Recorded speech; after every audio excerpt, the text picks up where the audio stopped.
Number one challenge are the policymakers, right? Why? Because if you look at Nilai, it took about 10 years for licensing, for approvals, for this and that, for it to be just a mid-size BBB, right? So if you're talking about wanting something to happen fast, first thing first, the policymakers must want this to happen, right? If the policymakers do not allow this to happen, it would not be happening.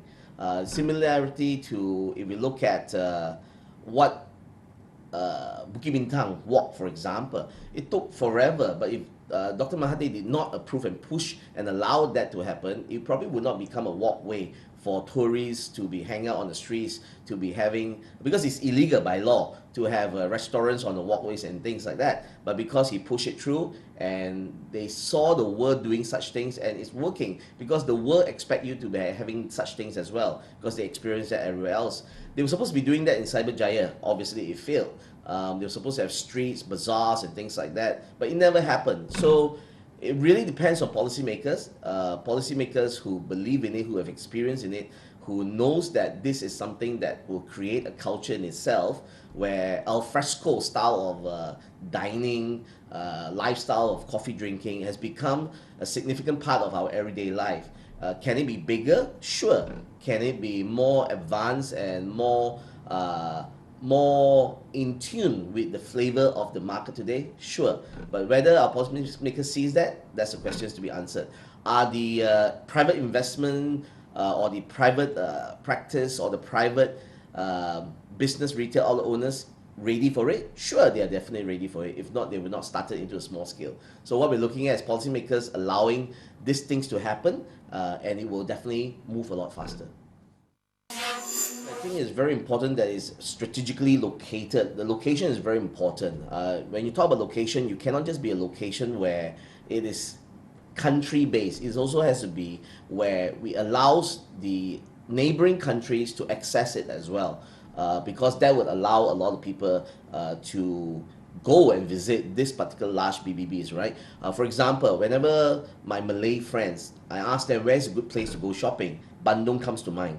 So if you think about Bandung, in a way is a more, to me, is a lower tier BBB in a street-like manner, right? So if we can create that kind of positioning like Bandung has been created for the mass Malay market in Malaysia, then it will become a natural progression of BBB.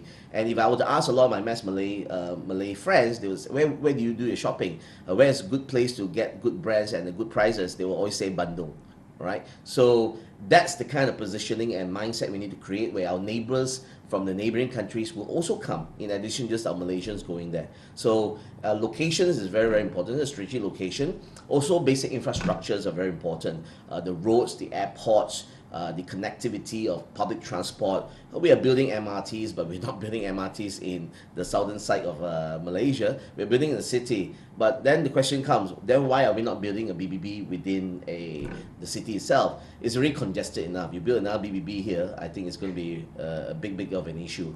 What we can do something similar to what in Mutiara Damansara here, where you have your Kidzania, a children's theme park, you have your Ikano, you have your IPC, your IKEA, you have your Tesco, you have your automobiles. In a way, that has become sort of a BBB, just without the connectivity of the bridges for every single one of them. They do have the small bridges among the 4 main malls, but if you connect everything together, that in itself will become a BBB, right?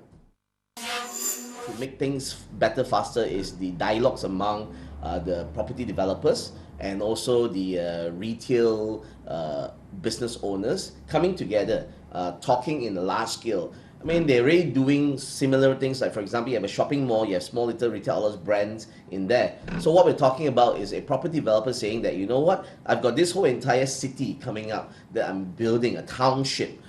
We have this 10 buildings here, and we're going to just connect these 10 buildings together, become a large BBB itself, a big box boulevard. So if you look at Cyberjaya, in a sense, you have a population, you have all these buildings there, is how do you connect these buildings together and making it so big and so great of a BBB where people are willing to travel to Cyberjaya.